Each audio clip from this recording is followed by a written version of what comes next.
আসসালামু আলাইকুম রহমতুল্লাহি ওয়া বারাকাতুহু। আগামীকাল 28শে রমজান 18ই মার্চ বিভাকুল মাদারিসিল আরবিয়া 2026 বাংলাদেশ কওমি মাদ্রাসার বোর্ড পরীক্ষার রেজাল্ট প্রকাশিত করবে। তো আপনারা কিভাবে রেজাল্ট দেখবেন তা এই ভিডিওতে সম্পূর্ণ দেখানো হবে। ভিডিওটি না টেনে শেষ পর্যন্ত দেখেন। এর জন্য আমাদের যে কোনো একটা ব্রাউজার ওপেন করতে হবে, তাই আমি ক্রোম ব্রাউজার ওপেন করতেছি। এখানে আপনারা সার্চ করবেন বিভাকুল মাদারিসিল আরবিয়া 2026। বিভাকুল,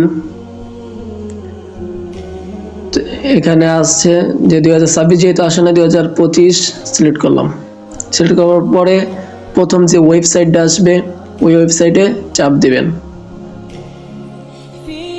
চাপ দিলে এখানে আজকে এখন থেকে আপনার কোনো রেজাল্ট দেখানো যাবে না, কারণ হলো কালকে সকাল 11টা রেজাল্ট ফলাফল প্রকাশিত হবে। এই জন্য এখানে আপনার টাইম সেট করে দেওয়া হয়েছে। তাহলে আমার চ্যানেলে অন্য একটা ভিডিও আছে, ওই ভিডিওটা দেখেন, কষ্ট করে দেখে আসেন, তাহলে সব কিছু বুঝতে পারবেন। আর ভিডিওটা ভালো লাগলে চ্যানেলটাকে অবশ্যই সাবস্ক্রাইব করবেন। ধন্যবাদ।